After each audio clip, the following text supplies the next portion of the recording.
um, Zoom call that we do every Tuesday morning.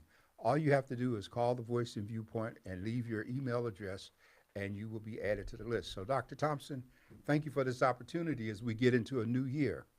Well, Dr. Warren, first of all, if you pull your mic up, because I want to make sure that they can hear you real good, Okay. and then also, I'm excited. I'm trying to get everything situated because I actually want to go through this month's celebration of Martin Luther King and the paper this month. The paper is absolutely fabulous, and I'm trying to pull it up so we can just kind of talk about it. So this give me a minute, but let's just talk about what took place over this past weekend. Well, we were celebrating Dr. King's birthday. Each year it starts with the Friday before. This year was Friday the 13th. The Jackie Robinson YMCA held its annual Human Dignity Awards breakfast. Over the years, this was the 38th breakfast experience, and it all started 38 years ago in the gymnasium of the old Jackie Robinson building. One of the things we have in this newspaper, which is a collector's item, and the whole issue, 28 pages, is dedicated to the life and works and speeches of Dr. King. And so if you didn't know anything about him, there's a trail in terms of his life and development, his ministry, his most outstanding speeches, letter from a Birmingham jail. The one I think is the greatest is his Nobel Peace Prize speech in Oslo, Norway, that he gave. And that entire speech can be seen on YouTube. We have excerpts here in the paper. Yeah. So, So I have the paper up behind you, yeah. and basically it says celebrating Dr. Martin Luther King Jr. I want to start off with the breakfast on Friday with the Jackie Robinson YMCA family YMCA breakfast. Again, very impressive to see so many honorees still here and Yes. with us on the diocese, and being honored, and also for them to be able to see what's taking place in the future. But there was something that I thought was really amazing, and that was, I always say, the remnants of the Gold Coast Classic. Yes. Starting off the celebration was the Thunder Squad from the I'm making up, but blue. It's not the Blue Heart, but it's the Academy, the Yeah. Music Academy, Yeah, the Heartbeat the Academy Heartbeat, yeah, the Blue Heart, no, the Heartbeat Academy, with Tyra yeah, Hawthorne. yeah. Now, you let me in on a little secret about how this all started, and even when Tyra actually came to San Diego. Yes, well, at the time that we were doing the Gold Coast Classic, one of the first football teams and bands we brought here was Grambling State University. Mm-hmm. And we had them play in Qualcomm Stadium, and they brought the band. And we introduced to the San Diego community the Battle of the Bands and the drum line, Mm-hmm. because back east where we have the HCBU Classics, the bands battle it out, and they have some phenomenal experience. So what we did was we made sure that each band was linked up with a high school with our students, Mm-hmm. and so they had a practice there, so the student bands could see, and the students were encouraged, and many of them went on to go to black colleges and universities. Tyra Banks was a part of the Grambling State marching band at the time, Mm-hmm. and I guess when she graduated and came back here, That's she, the Tyra Hawthorne. You I said mean Banks. Tyra Hawthorne. That's what I was thinking too, but it's Yeah, Hawthorne. Tyra Banks, Tyra Hawthorne. Wow. Well, she came back here, and we had Grambling to 2 years come to play, and so Mm-hmm. she came here and she started the Heartbeat Academy, and the Thunder Squad was a part of it, and the drums were very key to the whole drumline situation. So Mm-hmm. we brought drumline here. I don't know if you remember when we did the first Gold Coast Classic, I think in '95, we had 12,000 people in the Civic Center downtown, Mm-hmm. where the bands battled it out. Yeah. And so she took that idea and she grew it, and the scholarships have been to the kids. They've been traveling, they're doing all kinds of wonderful things. Mm-hmm. And she was one of the honorees, and I was very glad that they even had the Thunder Squad there for the presentation of the colors by the Buffalo Soldiers. Yeah, one of the things I think is, is really just instrumental. They say if you know your history, you know your greatness. They say that it's so important for us to understand foundational things or things that motivated people to get to that next level. And I always say to young people, my mother used to say to me, she said, keep living. If you keep living, there'll be a time where you will be the older person in the room. Yeah. And but you will learn so much by sitting under your elders. And one of the things I love about Tyra is she is so humble. She works so hard, and she does. literally gives these young people opportunities of a lifetime. And what tickled me to all no end is the little itty bitty bass drummer Yeah. with a little itty bitty bass drum, but Right. he was hard. He was ready, and he was doing his thing. And it just shows how you can mentor from the babies all the way up and have that Yes. impact. So it was a great event, and I'm so glad that they had their participation. And the YMCA, Jackie Robinson, has never missed an opportunity to highlight them when they were having these events. And so I give kudos to the Jackie Robinson Y for its continued presentation. Now, as we go through and we look at what happened, I'm just on the front page, and the front page is loaded. You know what I'm saying? Yes. Aaliyah Goodwin, California Arts Council. Yes, we could not leave that out. She had just received the appointment by the governor, and we thought this was a great place to profile her with that appointment. And then we also had Dr. Weber, because even though she had been appointed, this is her being sworn in after being elected by the people of the state of California as the first African-American woman Secretary of State. And I think she's the 34th Secretary of State in the history of California. She's being sworn in by Tony Atkins, who is President Pro Tem of the State Senate. Yeah, and one of the things that we do love about Dr. Weber is because she's no longer in the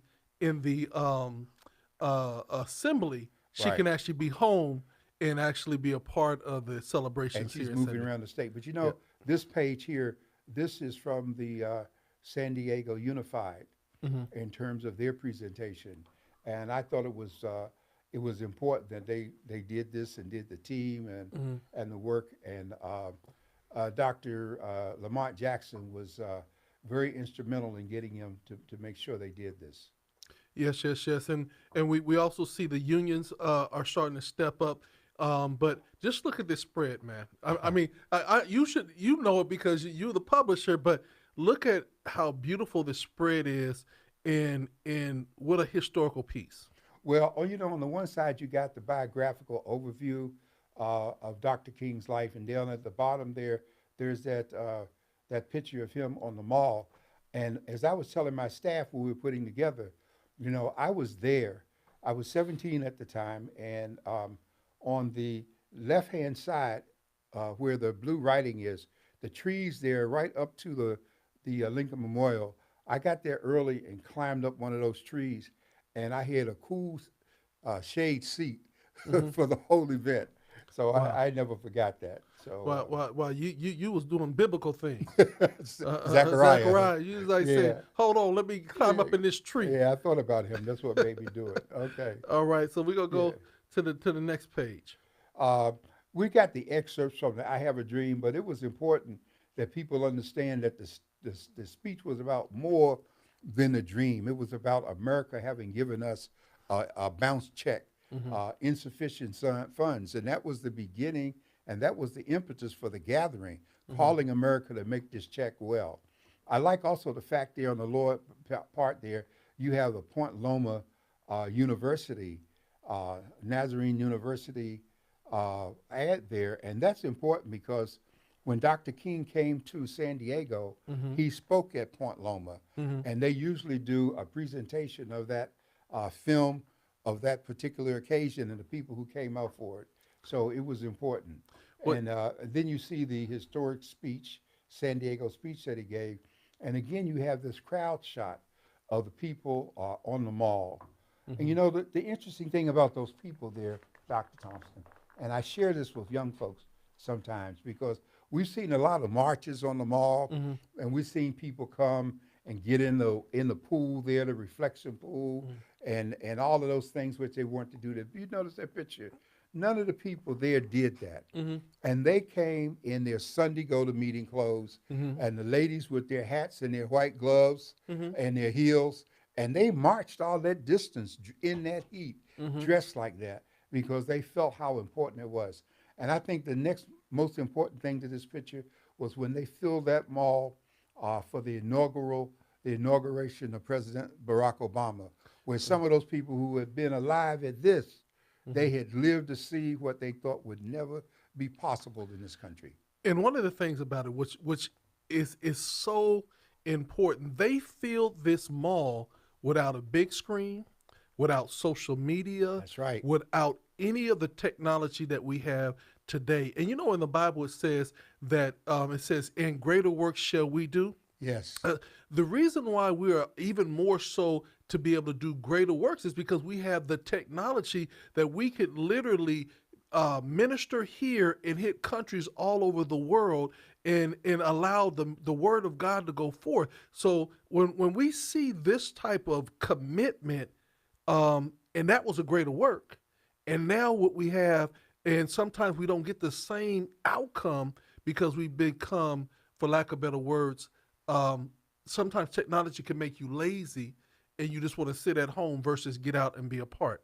Now, with that being said, I never until, and I'm gonna have to say to you, Dr. Warren, until you start talking about give us the ballot. Then give us the ballot is now my favorite. And that is what's on the right-hand side. That was a speech that Dr. King gave on May 17, 1957. And ironically, that is the same speech that President Biden quoted when he spoke at Ebenezer Baptist Church this past Sunday, the 15th, if you will, the actual date of Dr. King's birthday. And you know, Dr. Thompson, the other thing I point out that this crowd here was a mixed crowd of African Americans and labor and all of those things. But the one crowd that surpassed that in numbers was the initial Million Man March. And I was there for that march. And I walked there, and there were instances of the technology you're talking about now, because they had speakers and screens for the people at all. But no one left a piece of trash on the ground for the Million Man March any place. Yeah. And the only incident that happened there was one elderly gentleman had a heart attack in the heat, and they rushed him to the hospital. We never knew what happened. But it wasn't the speech in terms of what Farrakhan or any of the people speaking said. It was the fact that we came together in such numbers, and it was about 2 weeks after the O.J. Simpson acquittal, when white America was trying to gear up to decide what they were going to do to lash out at black folks. And they woke up and realized that 1 million black men had assembled in Washington, D.C., and they didn't know about it. And it was the fear of God placed in those folks. And there was nobody shot. There was no fighting. Nothing. None of that stuff. There was a spirit of unity. And the biggest thing is that those that came and were on the mall, there were just that many more watching it on TV. Yes. and holding rallies and gatherings all around the nation. And it was something to be on that mall on sunrise that day, knowing that people had been walking, coming by bus, train, car, hitchhike, mule train, every way possible. They came all night, and to see the sun come up, because I was there and I took pictures with my camera, and then I flew back the next day and I was one of the first papers in the country to have a front page shot of all of the men gathered on the mall there. And the sisters were supportive. The other outstanding thing about that, Dr. Thompson, before we move forward, you know, when they did the collection on there to help pay for everything, they had rented every porta potty in the Washington, D.C. area. So there was none left available. And when they took up the collection, they used these big trash bags, and people just put money in the bags like it was leaves. No cash, no checks, no coins, just cash. And several $1 million was collected that way that day, and showing how serious people were. Yeah. And so before we move on, I want to talk about some iconic things that happened for Dr. Warren. You were there on the mall with Martin Luther King at 17. Yes. And what age range? I'm not trying to date you, but what age range were you when you were on Capitol Hill? Well, I went on Capitol Hill at the age of 17, and I stayed on Capitol Hill until I was 29. And so during that time, I literally grew up there. They didn't have any black pages at the time, but the thing that helped me was my high school. I had been in a general track because they didn't think I was college material. And I had learned shorthand and typing, and I could type about 70 words a minute. I took shorthand at about 90 words a minute at that age, and I could operate equipment. And so I made myself useful while I learned. And so I worked my way up. I worked my way into Powell's office as an assistant to the caseworker, learning how to handle all the cases of people who came from all over the country looking for help from him in every dimension. And that was an education in itself. Years later, I also became a legislative assistant to the committee itself after him. And then Mrs. Chisholm, when she came to Congress, she asked me to come join her staff. And that's when I left the Education and Labor Committee to go work for her. But in between, I had also been assigned by the committee to work with Congressman Augustus Hawkins, who was the first person to bring me to California. Okay. So it was an education those 12 or so years, and it covered a lot of territory, the White House, Capitol, embassies, meeting queens, kings, and diplomats. And you don't realize the total historic value until years later. So, knowing that you both met Dr. King and Malcolm X, let's talk about the impact of when we lost Martin Luther King, being that you had that connection. What did that day look like for you? I will never forget the day that Dr. King was killed. By that time, I was in the Army Reserves and still working on the Hill. And the afternoon that evening when he was shot and the word came out, it was the same evening that my father had a massive heart attack. And I couldn't be with my family because I had been called to active duty, and I spent like 19 or 20 days on active duty of the streets of D.C. until the 82nd Airborne came in to give us support. And so we were there through all of the rioting and the burning and the whole thing. So it was quite an experience, and it was even more heartfelt because I remember the day that Dr. King came to our office to meet with the congressman.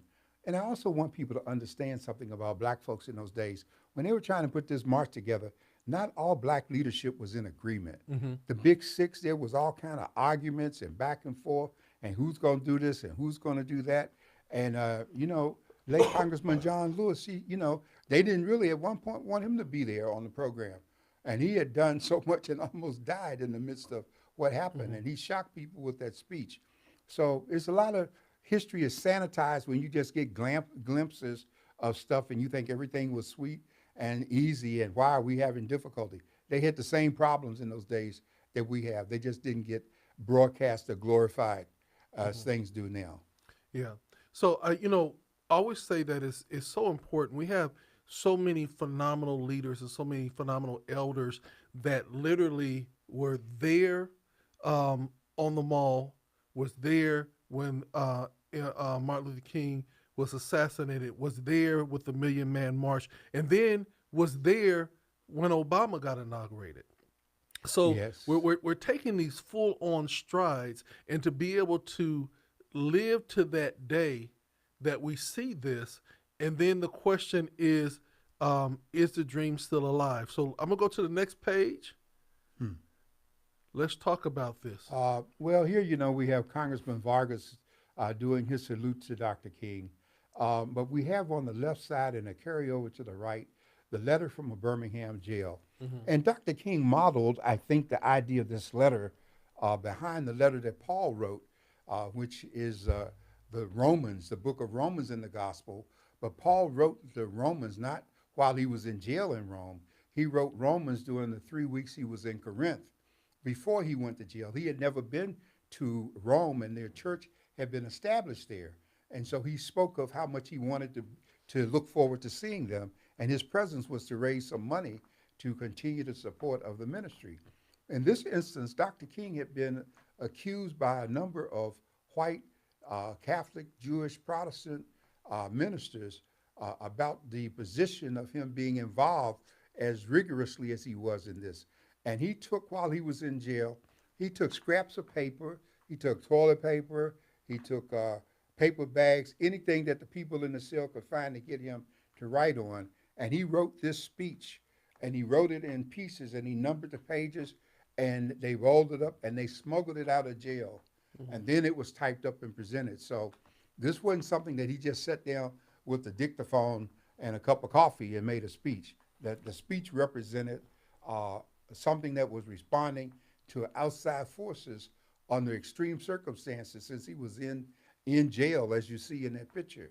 And So- yet he was still thinking and writing. So, I'm going to ask the question, because I always wanted, so I'm going to ask you, who was taking the pictures? I don't know who took the picture. Yeah. I really don't. I mean, the pictures on the right were the mugshots that they took. Yeah.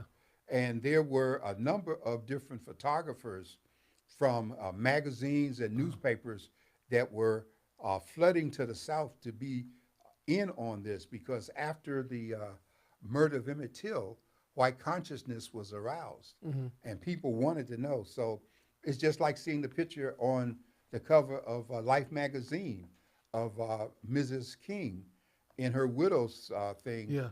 at the funeral. And that picture in itself was a powerful picture, but it was also reminiscent of the picture of Jackie Kennedy in the same position at the funeral of JFK. Yeah. And so people who were taking these pictures, like the photographer that took the picture for Iwo Jima, the raising of the flag, they didn't know at the time that they were making that kind of history. Yeah. That someone was going to take that picture and turn it into a monument that now stands there. And one of the things that just looking at the angle of this picture, it looks like whoever took it was inside the cell with him. I know it does. And the thing about it is, when you are so committed to telling the story that even though you might be at adversity, you still are doing what God has called you to do. And I think that's what's so important, is that when you're a writer, no matter what the circumstance is, you need to write. You need to put it out there. If you're a photographer or a videographer, tell the story, because these are the things that help us to understand history even more. And this is what's so important about print, is that without print, without photography, without being able to feel it, touch it, somebody would say it's not real. Well, Dr. Thompson, without print, we wouldn't have the Bible, would we? Exactly. And as a matter of fact, the Gutenberg Bible, which was the first Bible printed on a printing press, is under a glass covering at the Library of Congress. And it is phenomenal to stand at that glass and look at the pages, because the paper is better than the paper we got today. Yeah. So I'm just yes. moving through, because this, and I want to just throw this out there, and I know that, you might, okay, Dr. Thompson, stop tripping, but this seems like it should be turned into a hardback for almost like for like a coffee table book, Well, let me tell you one thing that people need to be conscious of. When Black Papers started publishing pictures and things for Dr. King, expounding on the push for the national holiday, and after we got it, we in a sense got a pass from the King family and the center, because they have this stuff copyright and trademark in such a way that they are very serious about people using this information. And they've been kind enough to let us use it, because we were giving it straight back to the community, and we certainly weren't doing it to get rich off of it. And as you can see from the print, because it took a lot of space, but I was determined to present the whole letter, because people needed to have the whole letter. And we salute the Port of San Diego for being one of the first people who decided that they wanted to be a sponsor participant in this. And so that makes a tremendous difference. And then we have the, what is that down there? the County of San Diego. Yes, the county. And that's such a significant piece there, because the sculptor who created the idea for that is the same sculptor, Ed Dwight, and he's about 89 or 90 now. But My wife talked him into doing the sculpture at the Huntoon Van Rensselaer Underground Railroad Foundation, which we Mm, have in Paterson, New Jersey, yeah. and he was there for our unveiling. So it's a lot of lots of history. You know, the last thing I'd say is Dr. King is the only person in the history of this country as a civilian to have a national holiday created for him by Congress, and he is the only civilian with a statue in his honor on the mall. Hmm. And we're separating this from the Center for African American Culture and History, which came along later. I Hmm. mean, but this is history in itself. Yeah, most definitely. This is that major event timeline that we produce with those years. So young people, old people, those who didn't know, they can read this timeline and get a feel for his education and his movement and what he was doing. Because like some people complained that he was in Birmingham, and he had to let them know in the letter that the Southern Christian Leadership Conference had Birmingham as a member chapter. And Hmm. as a president of the leadership, he was obligated to be there when they sent for him. Yeah. Not that he was out looking for a place to grandstand like some people are doing today. They look for a crisis so they can show up and be on television. But he was there doing the Lord's work, and so that's a great thing. And you know, one of the things that we do see, although we talk about the man itself, that he was married and he was a father, and you saw his wife Coretta Scott King in many of the marches, in many of the protests, building him up, being a part of it, and I think that is so important that as we see the great leadership of men, we also have to highlight the great leadership of women and those women that continue the legacy even after the men were gone. Well, you're right. And as I look at that page there, you see Rosa Parks there in the fourth column over from the left. And you know, again, I get nostalgic because I remember I interviewed Mrs. Parks when she came here to speak at Bethel AME Church one Sunday morning. Hmm. And as I was waiting my turn, this reporter from the UT was finishing their report, and it was my turn. And this reporter tried to stay in the room. We made him leave. I made him leave the room. I wouldn't let him be in on my interview. Hmm. And the first question I asked Mrs. Parks, I said, Mrs. Parks, what role did your being a member of the AME Church play in your position? And she just smiled and lit up because she knew I had already read about Absalom Jordan and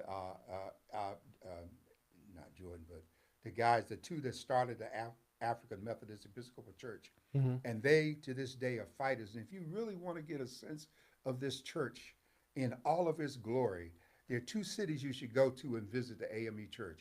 One is in Washington, D.C., and one is in Baltimore, Maryland. Hmm. In Washington, D.C., they can still have all kinds of African cloths and garments. They show you the seat that Frederick Douglass held when he was there at the church. And it's just it's got the pomp and circumstance of the Rome coronation just on the Communion Sunday itself. So Okay. don't So start me talking. again, this timeline is amazing. It's well put together, and it's so important that our young people understand this. You know, not just this paper. This time, even more so, it's a historical artifact that people need to have because they could use this every single year just to teach young people about key timelines in Dr. King's life. Well, we hope, and we're keeping copies of this paper. Uh, I think we've given some to a couple of select places, like Knox Elementary School, mhm, because that was where the concept for the parade started. mhm, Okay, and so we send some papers to those, and we've given them to churches. We gave hundreds of papers to churches on Sunday, and we are going to be keeping copies long after this that people can come by and pick up. But they're, you know, the ones we gave to churches and the mhm. breakfast and all those things were free. Online is free, but if you come to the office to pick up a copy, the copies are still 50 cents Yeah. to help us cover the expense of producing it. You know, one of the funny things, Dr. Warren, is that when I started my longevity with San Diego Unified School District, it started at Knox Elementary School Okay. when I became a part of the district. And one of the first things that I was responsible to do was the parade. All And right. I remember Fred Johnson who's a minister over at St. Stephen's. Okay. He could do the MLK speech and had a Richard Porter, and it was the first time that they started seeing African American young men Yes. do the speech and win the contest. Normally, it was young women. And they had a young man that used to come to the Catfish Club doing MLK, and he had this entire speech memorized, the rhythm and the cadence of Dr. King, and it was phenomenal. And because one of the things a lot of people don't realize that in those days, if you went to school in the South, oratory was one of the required courses. And there was one movie that Denzel Washington did that had a black oratory group. Yeah, I the great can't remember- debaters. The great debaters, and it gave you some insight because not only King's rhythm, but if you go back and pull up on YouTube, Barbara Jordan, she spoke with that same deep, resolute passion, the same way Maya Angelou did. They were people who held you captive as you waited for the next word. And so these are the kind of things you want to save if you can get your hands on them. Yes, and we saw the Dr. King Nobel Peace Prize acceptance speech, and I want to shout out Scott Peters because he consistently is a part of our community, and it's not always. Sometimes you have to run after folks. We never have to run after him. We know Scott Peters has been a tremendous supporter of the Voice and Viewpoint.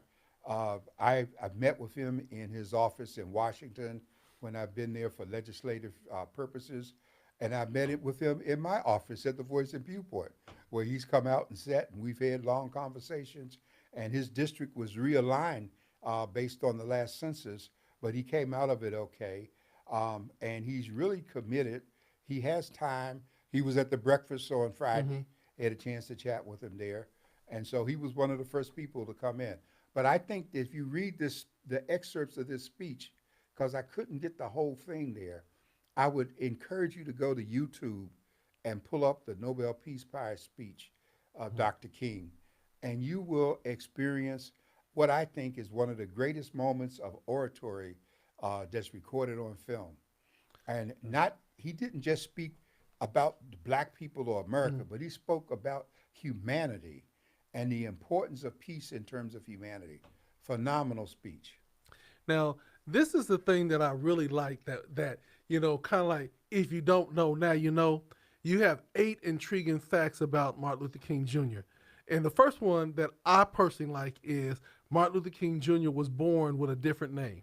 Let's Yes. talk about that. Yeah, he was born Michael King, Yeah. okay? And Daddy King changed their name to Martin Luther King, and then to Martin Luther King Jr. Now, Martin Luther King, his last name was King, but to take the name Martin Luther means that Daddy King knew what Martin Luther did in 1533 when Martin Luther posted his 99 letters of protest on the cathedral door in Gutenberg. I can't remember the exact name in Germany of the church.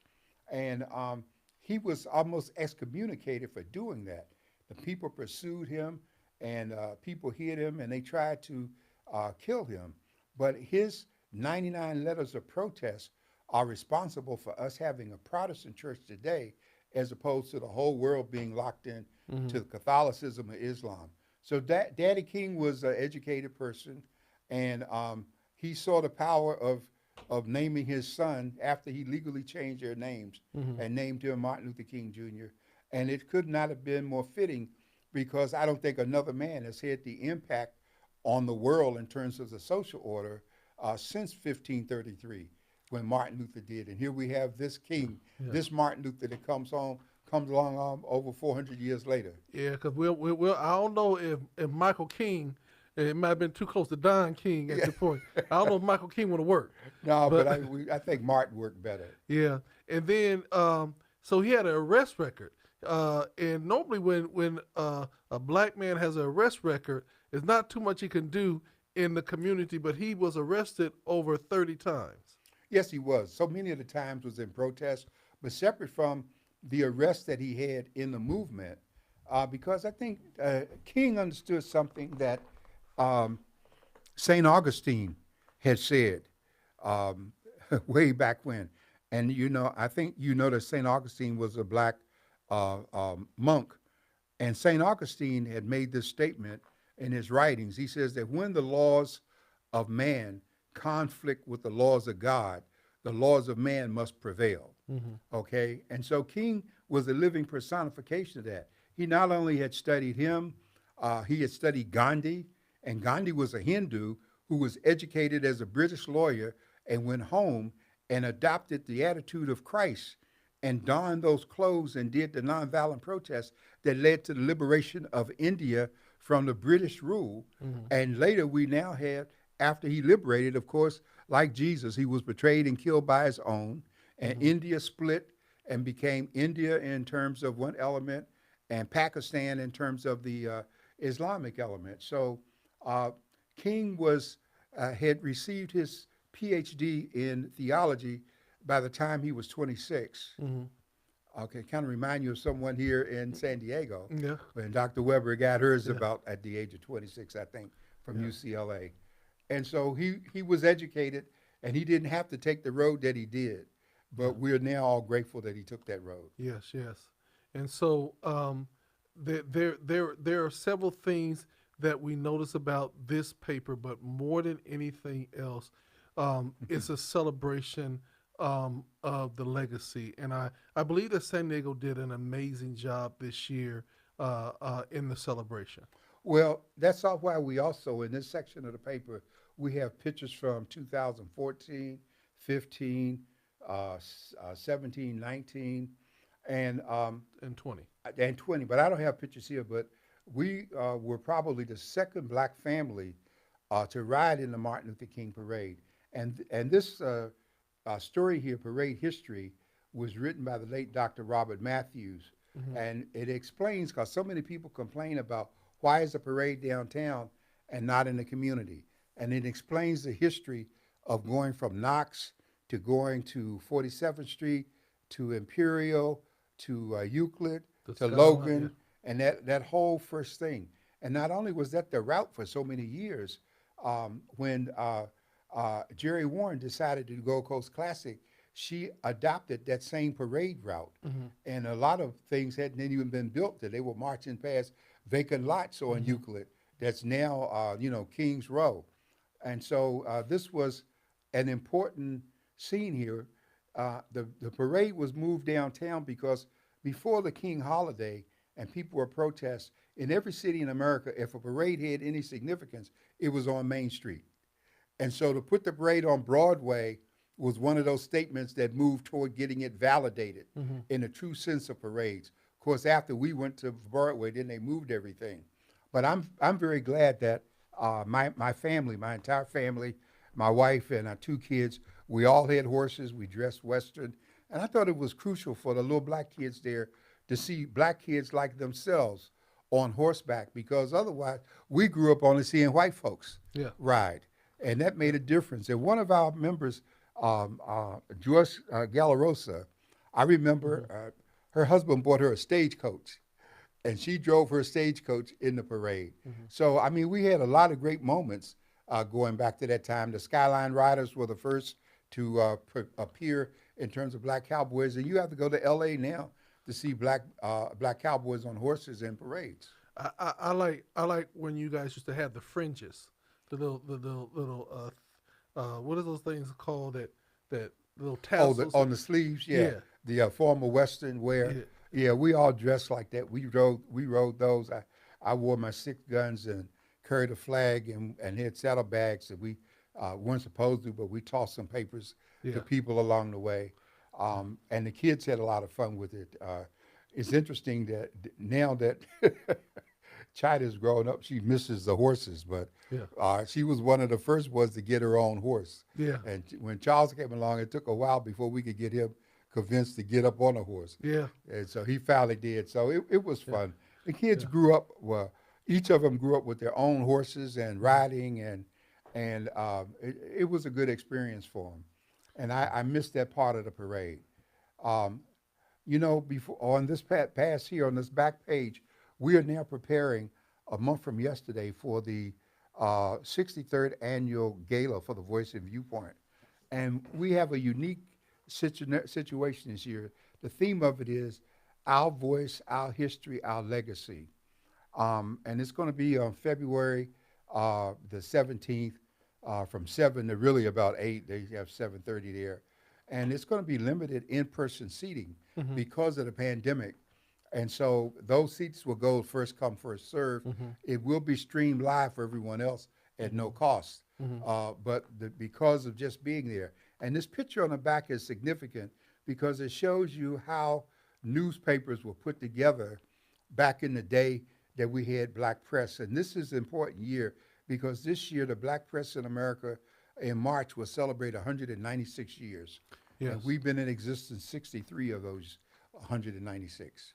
Well, Dr. Warren, I thought it was very important that tonight that we would just go through and look at this great addition to the newspaper. I want to implore everybody that this is one of those keepsakes. You know, when Martin Luther King passed away, I think it was on the cover of Life. Yes. And everybody had, I don't know about it, but I know that we had the Life magazine. Yes. Even when I got older, that we still had a Yes. copy of the Life magazine. And those are things that we should keep and cherish because with everything being digitized, so much is being lost. And we have made extra steps to preserve the history of San Diego since the Voice of Viewpoint is the official record keeper. And we have papers of all these years, and we are preparing to digitize them and to continue the preservation of them. Well, Dr. Warren, it's very exciting. There's so much that is going to be happening. Excuse me, I'm sorry. In our city, there's so much that's going to be happening around the country. Excuse me. I want to just take a quick moment because just to let you help us out with the situation. I'm still a little bit confused, so I'm just going to ask the question. So I can lie about my education. I can lie about my employment. I can lie about how much money I make. I can win a congressional seat, and don't nobody say nothing. But we trying to keep the Republicans going. Help me with that. Well, you know what makes the double standard? When I look at that ridiculous scenario, my mind goes back to when Adam Clayton Powell was expelled from the Congress. He showed up. They had made up their minds they weren't going to let him take his seat after that particular election. And what they did was they placed a resolution on the floor to have him step aside and not take the oath of office with the other members of Congress. Now, what happened was Powell sued the House of Representatives. It's an outstanding Supreme Court case, Powell v. McCormick.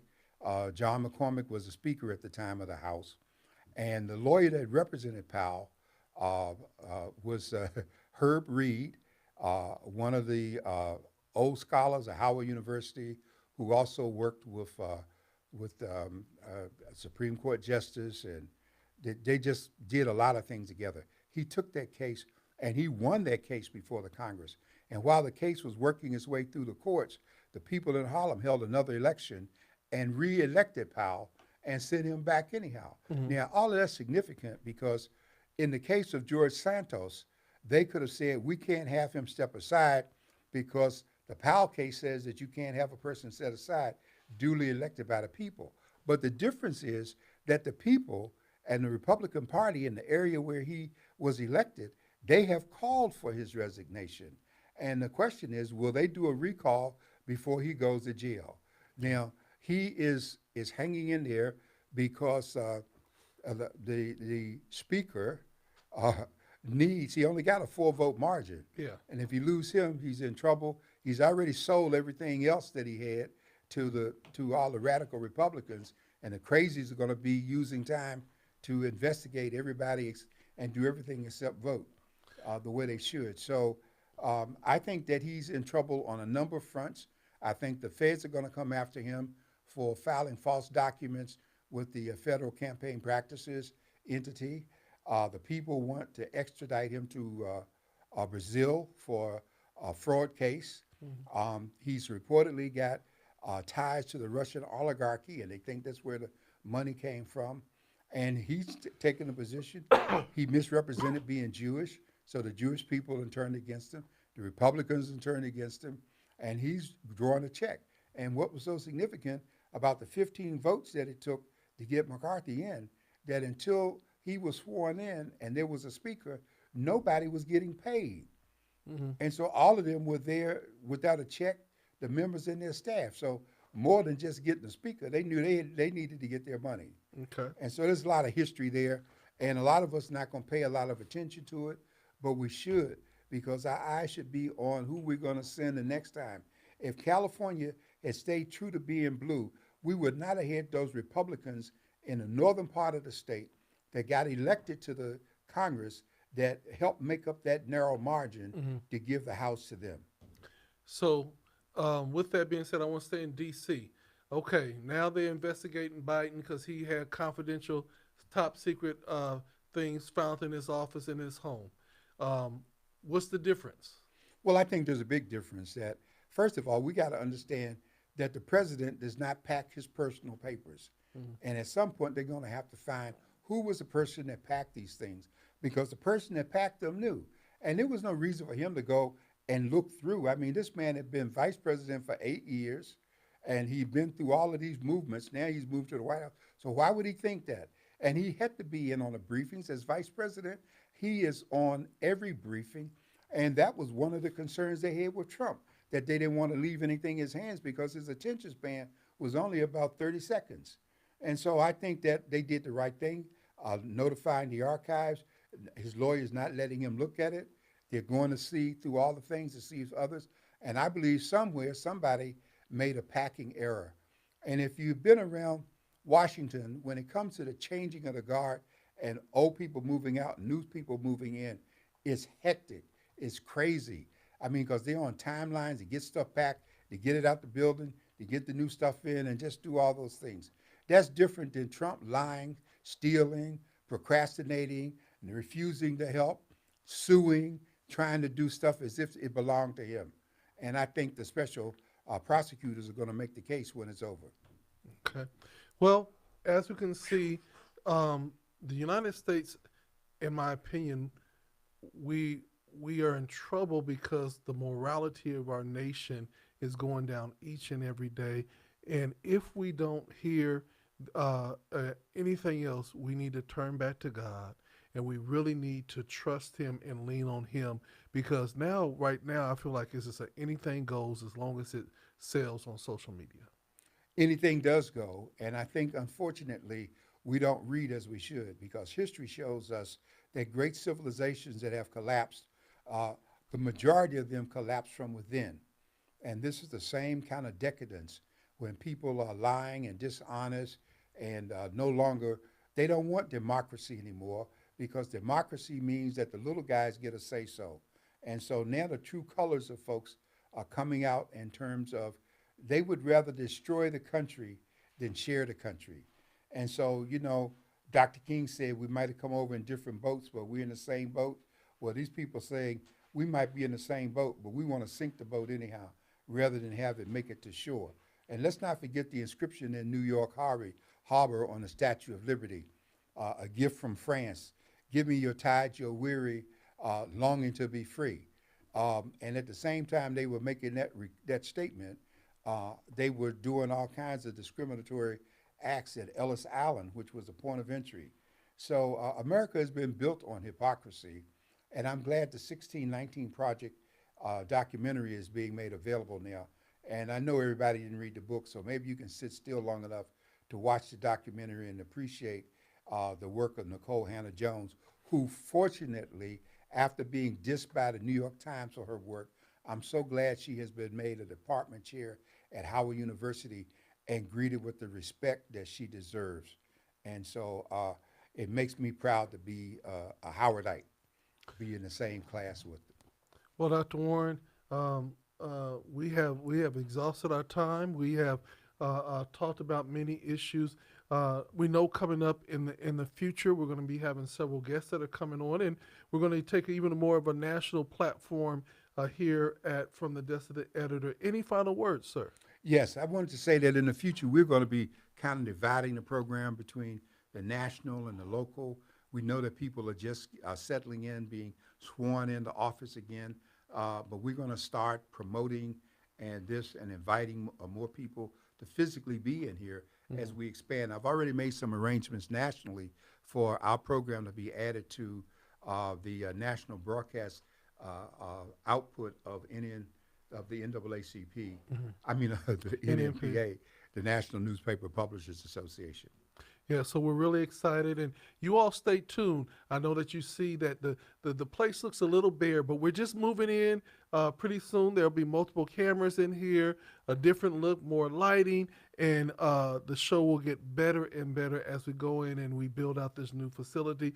We want to thank each and every one of you all for tuning in and for supporting GOD Radio and the San Diego Voice and Viewpoint. If you have not gotten your tickets to the gala, it's only the faithful few that are going to be able to get in. I think Dr. Warren has limited to 100. I'm going to push it 120 seats. Well, let us remind people the reason we've done that, Dr. Thompson, is the pandemic is still with us. Yes. And we're only allowing 4 people to a table. That'd be 2 couples to a table in a room where we normally had 600 people. And so it's going to be an effort to just kind of space things out with people. Outside of those 120 or 40 that'll be in person, it will stream live as we've done in the past. And everybody who is seeing it doesn't have to pay.